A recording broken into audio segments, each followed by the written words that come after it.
సంవత్సరాల నుండి ఒక డిపార్ట్మెంటును అడ్డం పెట్టుకొని వెలేసి వీళ్ళకే 20 లక్షల దాకా దాదాపు తీసుకొని ఇబ్బంది గురి చేసి శ్రీనివాస్ రాజేంద్ర అనే అతను వాళ్ళకు 1000 కోట్ల ఆస్తులు దగ్గర మేము ఇన్క్వైరీ చేసినాము. దగ్గర 4 కోట్ల దాకా ఇట్లా పేరు చెప్పి ఈ జాబ్ అని ఆ జాబ్ అని గవర్నమెంట్ జాబ్ చేసుకుంటూ డిపార్ట్మెంట్ కూడా 8 అవర్స్ డ్యూటీ చేయకుండా ఏళ్ళు ముద్దర పెట్టుకొని ఆయన జనతాలు చేస్తున్నాడు.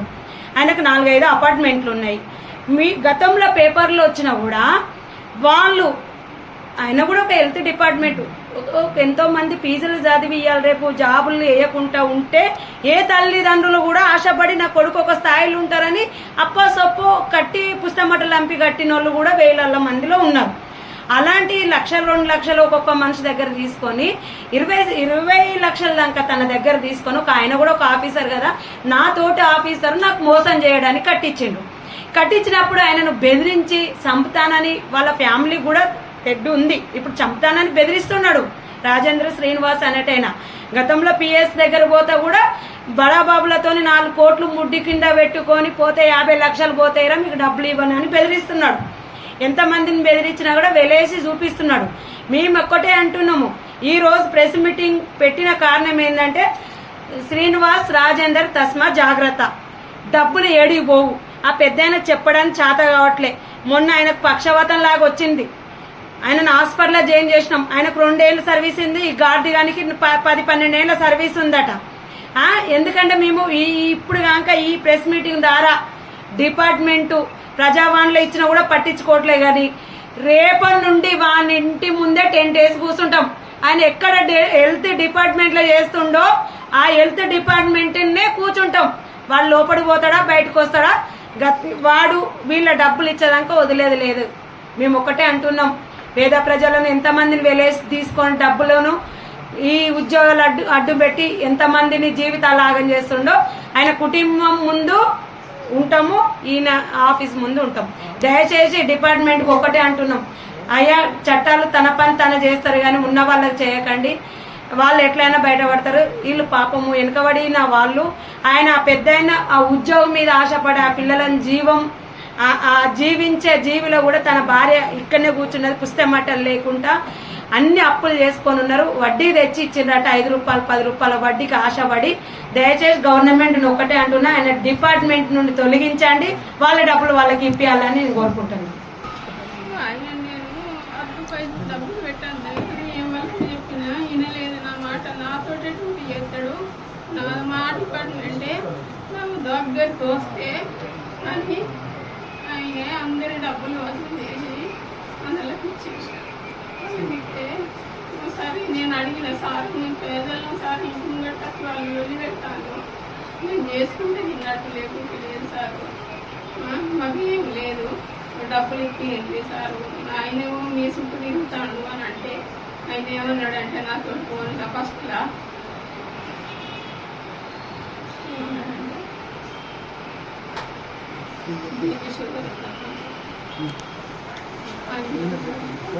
ఏం కాదమ్మా డబ్బులు ఇచ్చారు నాది మదని.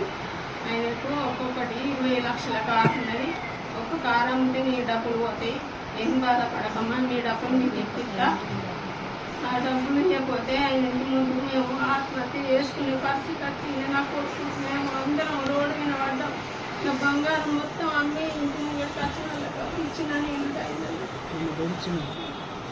మా ఆయన నువ్వు సంపదని బెదిరించి నేను కూడా నువ్వు ఒక్కనే తిరగకు, ఆయన నేను ఏమన్నా చేస్తే ఎట్లా అంటే పోతే నేను ఒక్కరినే పోతే ఈ డబ్బులైతే రావాలని మరి ఏం నుంచి ఇస్తాం మనం అని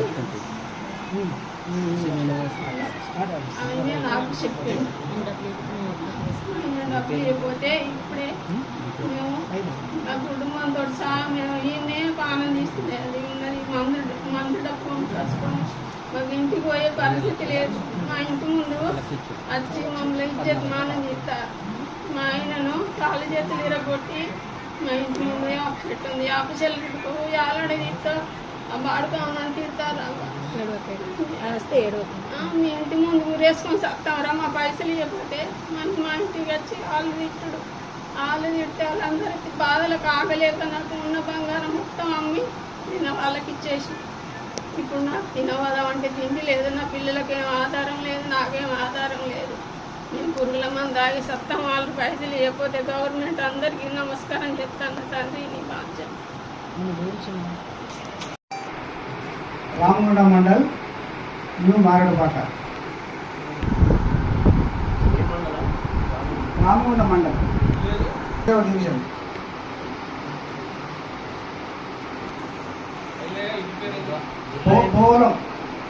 పోవలం పెద్దపల్లి జిల్లా.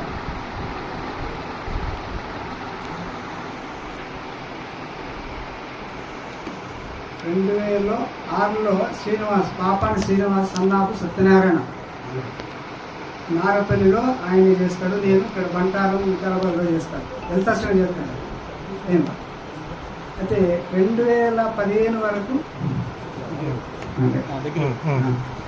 2015లో గ్రామీణ స్వరాజ్ రోజ్గార్ యోజనలో కొన్ని పోస్టులు ఉన్నాయి బాబు అని చెప్పి నాకు చెప్పింది సార్ శ్రీనివాస్ చెప్పి రాజేందర్ తీసుకుని వచ్చాడు. కార్లు తీసుకుని వస్తే ఇది నేను నమ్మలేను బాబు అని అంటే, లేదు ఆస్తి పాస్తులు అన్నీ రాజేందర్కు నాకు తెలుసు, నా చుట్టమైన ఈయన చేస్తాడు ఈ పనులు, నువ్వు మందిని తీసుకొచ్చుకుంటే ఇప్పిస్తాను. లేదు నేను అస్సలే ఒప్పుకోనంటే నా జిమ్మదారు అని చెప్పాను సార్. ఖచ్చితంగా జిమ్మదారు అన్నదే మన ఎల్బీ నగర్లో కాన్వెంట్ హాస్పిటల్ ఎదురుగా సుప్రభ తోటలు కార్లు వచ్చారు. అక్కడికి వచ్చిన తర్వాత మాట్లాడితే నా జిమ్మదారు అన్నాడు కదా అని చెప్పి మా బంధువుల దగ్గర 15 మంది సార్, 15 మంది దగ్గర 15 లక్షలు. ఫస్ట్ రోజు 5 లక్షలు 5 ఇచ్చేసినాం. సాయంత్రమే ఈ ఆర్డర్లు ఇచ్చింది, బేక్ ఆర్డర్లు అంటే అప్పుడు తెలియదు సార్. రెండవ రోజు మళ్ళీ 5 లక్షలు, మూడో రోజు 5 లక్షలు. తర్వాత ఈ ఆర్డర్లు పట్టుకొని పోతే అక్కడ మా దగ్గర లేవు పోస్టులు అని చెప్తేనే మా క్యాండిడేట్స్ మనం చెప్తే వాళ్ళు ఫోన్ చేసింది సార్. ఎవరికి? శ్రీనివాస్ అనే వ్యక్తికి చేస్తే లేదు అది బయట వేయడు, నువ్వు పోలీస్ స్టేషన్ పోకు, ఎక్కడికి పోకు, పేపర్లకు చెప్పకు, నేను ఇప్పిస్తా అన్నాడు సార్. ఇప్పిస్తాను వల్ల ప్రతి సండే ఆయన చుట్టేది ఆర్టీసీ కాలనీలో వెళ్ళినారు. ఆర్టీసీ కాలనీ ఉన్నాడు సార్, అడ్రస్ ఉన్నది అక్కడ. ఆర్టీసీ కాలనీ ప్రతి సండే నేను అక్కడ పోయి ఇంటికి వచ్చి 7 గంటలకు పోయి 10 గంటల వరకు మాట్లాడి వస్తే ఈ నెల ఆ నెల అనుకుంటా తింపి సార్ 10 సంవత్సరాలు గడిపింది సార్. మధ్యలో నేను రాజేందర్ ఇంటికి కూడా ఇద్దరు కలిసిపోయినాం. పోతే వాడు నన్ను కొట్టడానికి వచ్చాడు. శ్రీనివాస్ లేకుండా ఎందుకు వచ్చినావు నువ్వు అని చెప్పాను సార్. అంటే వెంబడే అక్కడ సెక్యూరిటీ కదా సార్, సెక్యూరిటీలో పేరు రాసుకొని బయటకు వచ్చి ఫోన్ చేసిన, నువ్వు నేను లేకుండా ఎందుకు పోయినావు అని కూడా నన్ను బెదిరించాను. బయటకు వచ్చేసిన. అప్పటి నుండి నువ్వు వాడు గోపు నేనే ఇప్పిస్తాను. ఒక నెల తర్వాత ఓన్లీ 1 లక్ష రూపాయలు ఇచ్చింది సార్. శ్రీనివాస్ అనే వ్యక్తి నాకు ఇచ్చింది. మిగతాది విడతల వారికి ఇప్పిస్తాను అన్న తర్వాత ఇక నెల నడుచుకు సంవత్సరాలు గడిచింది సార్. సంవత్సరాలు గడిచిన తర్వాత ఏంటంటే ఇట్లా మనం ఉంటా అంటే నా జీవితం అయిపోతుంది, వాళ్ళు దగ్గరుండి నన్ను ఒత్తిడి చేస్తుంది మనోళ్ళు కదా అని చెప్తే ఇప్పిస్తా అని లాస్ట్ కడితే మన ప్రజావాణి కూడా పైన లెటర్ ఇచ్చింది సార్. దానికి ఎల్బీ నగర్ ఎస్పీహెచ్ గారు అంటే ఎవరితో ఫోన్ చేయించుకొని నాది ఎఫ్ఐఆర్ రాకుండా చేసింది సార్. అప్పటి నుండి ఇప్పటి వరకు నానా తంటలు పడుకుంటూ వాడిని ఏం చేసినా కానీ అది సూపర్ లగ్జరీ ఒక కారు ఉంది, ఆస్తిపాస్తులు ఉన్నాయి, పేపర్లు కూడా ఇప్పించిన సార్. పేపర్లు ఇప్పించిన దేని కూడా స్పందించలేదు. ఇట్లా తిరుగుకుండా పోతాడు ఆయనే అని చెప్పండి. నా బాధ్యతలు కూడా మా వాళ్ళకు దగ్గర అందరు పెట్టిన సార్. మామూలుగా మాట్లాడతారు. అయితే మా వాళ్ళతో కూడా ఫోన్ చేస్తే నువ్వు ఏం మాట్లాడతావమ్మా, నేను కూడా కేసు పెడతాను మాట్లాడతానమ్మా. ఇప్పటి వరకు మొన్నటి వరకు కూడా తిరిగి నేను వేసారి పోయినా సార్. నా జీవితం అయిపోయింది సార్. ఇక నాకు ఇంకా 2 years ఉన్నాయి సార్.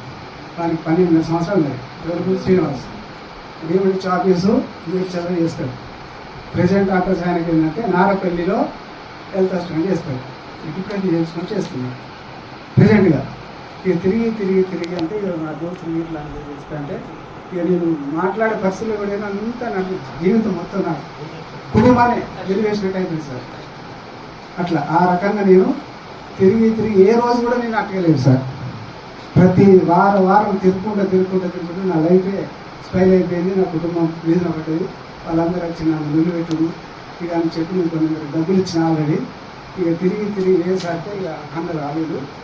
ఈ ప్రెస్ మీట్లో చెప్పి అన్న స్పందించడం అని చెప్పి ఈ రకంగా డిమాండ్ వాటితో సహా ఇప్పించారు ఒకటి సార్.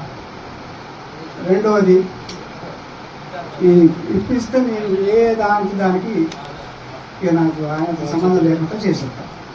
అది రాజేందరు వాడి మనిషి, వాడు తీసుకొచ్చి చూపించిందే ఈయన నామోడు, నీకు ఆస్తులు ఈయనకు ఉన్నాయి ఖచ్చితంగా అని చెప్తేనే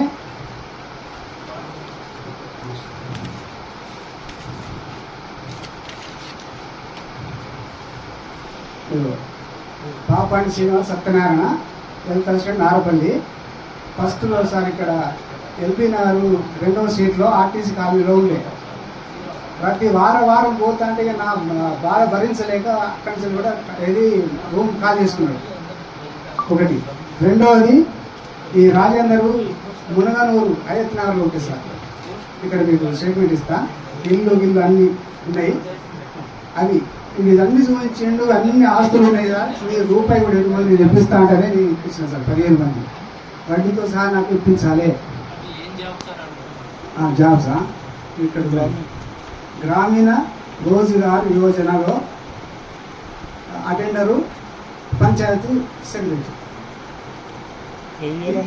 పోలీసు అధికారులు చర్య తీసుకోవాలి సార్. దయచేసి నాకు మళ్ళీ అనుకోవాలని చూస్తుంది. చెప్పండి. పోలీసు డిపార్ట్మెంట్ వారు కూడా, గవర్నమెంట్ వారు కూడా ఈయన పాపాని శ్రీనివాసు ఈ రాజేందర్ని నా డబ్బులు నాకు ఇప్పించి డబ్బులు ఇవ్వడమే కాకుండా సార్ నేను ఆ ఊళ్ళో ఇవ్వకుంటే మీరు ఆత్మహత్య చేసుకునే శరణమైంది సార్. అది ఖచ్చితంగా గవర్నమెంట్ వారు మన్నించి పోలీసు డిపార్ట్మెంట్ వారు నాకు న్యాయం చేస్తారని ఆశిస్తూ 15 లక్షల రూపాయలు వడ్డీతో ఇస్తే నేను కొద్దిగా బయట వాడే మార్గం ఉంటుంది సార్. ఆత్మహత్య శరణం సార్. కుటుంబం సార్ అక్కడ వచ్చేది భార్యలో 17 నుంచి ఇప్పుడు 26. ప్రతి వారం కూడా ఎప్పుడు కూడా నేను మర్చలేదు సార్. సండే కాగానే ఇంటికి పోకుండా నేను చుట్టూ తిరుగుతూ అవుతాను. ఇప్పుడు రాజేందర్ మొన్న రాజేందర్ మీద నేనే ఇద్దరిస్తే నువ్వు ఇద్దరిని కలిసి అడగాలని ఆయన ఒక్కరిని ఎట్లు ఇస్తావు అన్నాడు. నాకు నువ్వే కదా మధ్యలో ఉన్నది, నీవు ఉంటే